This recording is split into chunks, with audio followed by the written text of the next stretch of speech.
Start with the introductions, that's first. Show the status quo, what they love, how they hurt. What do these characters stand to gain? Set it all up, you can take it all away. Next day, things change. Set your story off with the big bang. Make a moment that's inciting now. Point overturn, that's exciting now.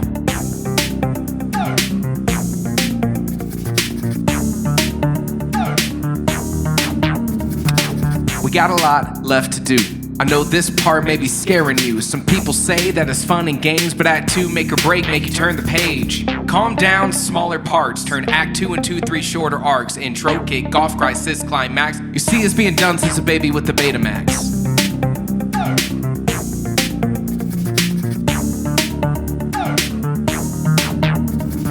Everybody loves a good Act 3. You plant the seeds, then now you finally eat. Foreshadow, setup, payoff. Readers flipping pages like a nerd with a day off. End of the book, gotta nail the landing. Knocking people down, make them keep on standing. Dark night of the soul, seems like hope is lost. Hero wins, but at what cost? Your story doesn't end there, big mistake if you think that now you're all clear. You leave the readers with no resolution. Got any questions? Here's the conclusion.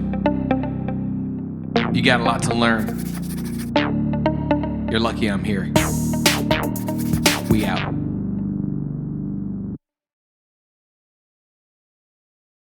Thank you to ClickUp for sponsoring a portion of this video. You cannot say that I don't try to make this stuff fun. You can say that I fail, but you can't say that I don't try. And that's what writing theory is about. Oh, the risk of cringe is always present. That video took friggin' forever. It took forever. Okay, look. There isn't a single person watching this video that hasn't gone through the ringer to hunt down that perfect plot framework for your story. Like a plot framework is somehow the secret key to success that you just haven't found yet. And if you did find it, then you'd finally be able to write your story how it should be told. Yeah, right. In fact, we're in an epidemic of sorts, an epidemic of choice. There are so many plot frameworks around, from ones that are very simple to ones that are very complex. And plot frameworks are starting to do more harm than good. Let's talk about that.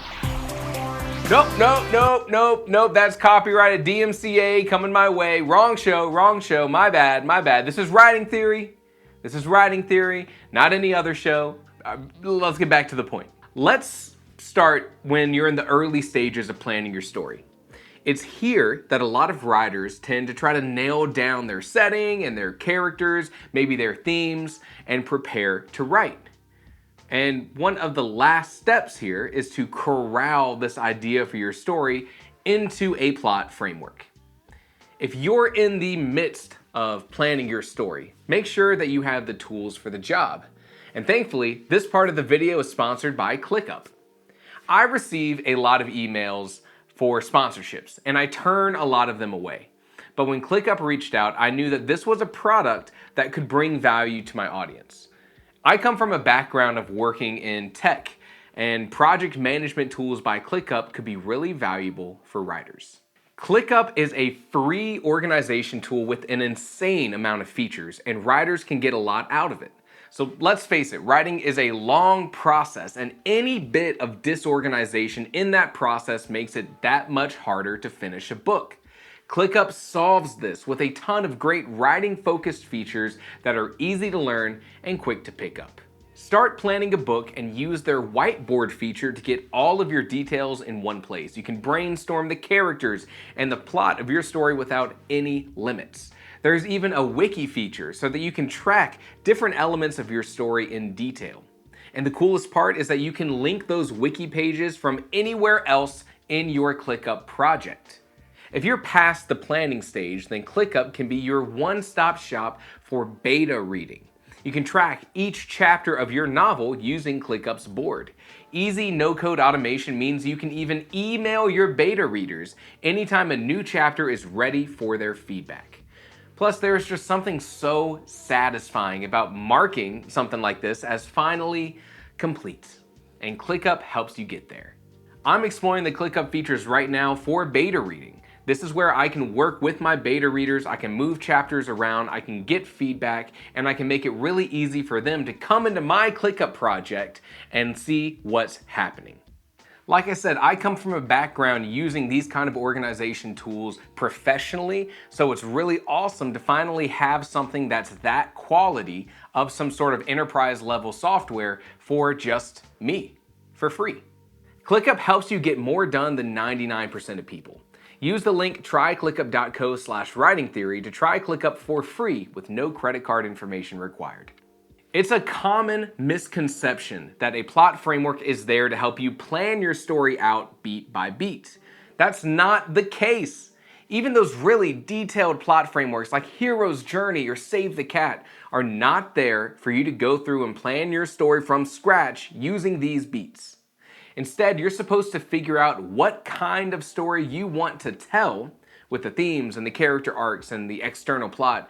And then, once all of that's kind of been figured out, you use these plot frameworks to make sure that your story unfolds at the right pace and according to some standardized narrative structure, if that's what you want. Plot frameworks do not help you come up with plots. They help you take a plot and form it into the right shape. So what's the problem? Well, plot frameworks have become something like a business, something to sell. Our last video highlighted this problem with all of these different plot frameworks taking a lot of the same ideas and slapping on a new name, a new term that's unique to this plot framework in order to make you think that it's doing something different, but it's all the same stuff. We can't be fooled like that. Look at the similarities between the 3-act story structure and the 7-point story structure. Look at the similarities between the hero's journey and Dan Harmon's story circle. Look, I'm at this point in my writing career that I look at a lot of these frameworks and I don't see writing tools. I see products that are trying to be sold to me. So here's the plan. Let's talk about all of these plot frameworks and let's reduce them down. Let's take every plot framework, identify what its major story beats are, and create just a rudimentary, simple story framework that only has the most important stuff, the common denominators. And the most important thing to me, we're gonna break down Act 2 in some way that actually makes sense instead of just calling it rising action or fun and games. It's one of my biggest pet peeves in plot frameworks. Remember, Act 2 is like 50% of your whole story. Let's do it some justice. Look, let's start with the more simple plot frameworks. The 3-act story structure and the 7-point story structure are more simple than something like the hero's journey. Looking at these two plot frameworks, I noticed something. The 3-act story structure is sort of like basic building blocks. It reminds me of Freytag's pyramid, the ultimate reductionist framework, too reductionist. It's not very detailed, in my opinion, it's not very useful. It almost just feels like something that you'd have students use when analyzing stories for like a film class. The 7-point structure takes this idea and expands on it, but at the same time, it makes it more vague. And I don't know if this is an attempt at making it more general and therefore applied to more stories or what, but I think that there's something that we can do to merge these plot frameworks into something actually useful, because there is good information here somewhere, right? To merge these together, we're going to take the story beats from the 7-point plot structure and the 3 acts from the, you guessed it, 3-act plot structure, and do what we can to have the middle 50% of our story, that Act 2, contain twice as much detail. And that leaves us with this. Act 1 contains the opening image and the inciting incident. Act 2 contains 3 total arcs within that middle 50%. In Act 2, we break 50% into 3 separate but growing conflicts. Both the 3-act and the 7-point structures refer to these conflicts as plot points or pinches, And this is another pet peeve of mine, the introduction of these little proprietary terms. It's so annoying. So instead, we're just going to call them conflict. We know what conflicts are. So we have conflict 1, a point of no return where the protagonist commits to the main plot. Conflict 2, the midpoint of the novel where new information is presented and the stakes are raised. And conflict 3, where something good or bad happens that makes it seem like all hope is lost and the climax is inevitable. In Act 3, everything comes to a head in the climax and the story resolves with a final resolution. The consequences of the plot and all the actions of the characters are shown, usually in a positive way, and this is an important part. Pay attention. Your story needs to end with a conclusion that leaves the reader satisfied. This plot framework, for lack of a better term, we'll call it the 3-act expanded, because we give more specific details regarding that 50%, that middle 50 of the novel. Like it, hate it, let me know below. I feel okay about it. Not great, not bad. Look, if you like talking about stuff like this, make sure to subscribe to this channel. You can also join the Discord using the link below and come hang out with hundreds, plural, of other writers just like you. We share writing, we provide feedback and critique, we talk story, and we even have the occasional writing challenges to give you a reason to write. I hope to see you there. The next plot frameworks are a little more complex. The hero's journey includes way more detail about the type of plot beats that you need to hit to tell that story. Dan Harmon's story circle and the 8-sequence story structure tend to follow similar beats. The reduction here tells our story in 8 more detailed plot points. We start in point 1, the introduction. What does the world look like before it inevitably changes? You have to lay the groundwork here before you can plan on changing everything for the characters. Point 2, the call to adventure, the inciting incident. It forces the lives of our characters to change. Point 3, reluctance. The characters want to refuse the call to adventure, but they can't. They are forced to take the first step of their journey. Point 4, the unknown. The characters are in a new world of challenges and opposition and conflicts. This point begins building tension, developing character relationships, and developing themes that will pay off later. Point 5, complications, allies, and enemies. Friends are made, enemies are identified, skills are tested, and the stakes are raised. This is where your characters more clearly understand the situation and how to resolve it. Point 6, the ultimate challenge. This one was easy to reduce because every plot framework has, at this point, a moment of challenge, loss, and failure. The dark night of the soul. Everything seems doomed. We can do this so that we can then do point 7, reward. We overcome the dark night of the soul. The characters gain something valuable and take it to the climax of the story where they face the final challenge. And everything comes to a head and our characters succeed.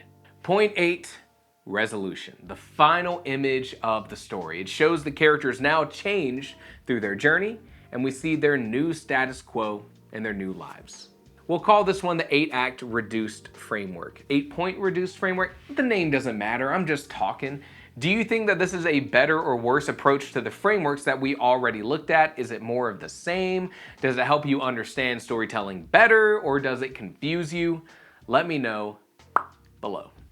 The point of this reduction was to try to combine frameworks that use some sort of proprietary knowledge or terms into something that doesn't do that. Into something that uses broad terms that we already know. Pinch points and story turns or plot spins or whatever aren't some unique and crazy new ideas. It's just a name that's been put over something that we already knew. And putting new terms on these things just raises the barrier of entry for new writers. And even more so when each plot framework is throwing out new terms for whatever reason. For more plot terms that maybe you've never heard of or you never knew what they meant, check out my previous video on the plot term iceberg, plus it's just kind of a fun video. And you can check out my writing with my latest novel, Starlight Farm's Kennel for Talking Dogs, in the link below. It's a great story about talking dogs, wild magic, found family, and is guaranteed to make you tear up. Remember to come check out the Discord, and as always, thank you for watching.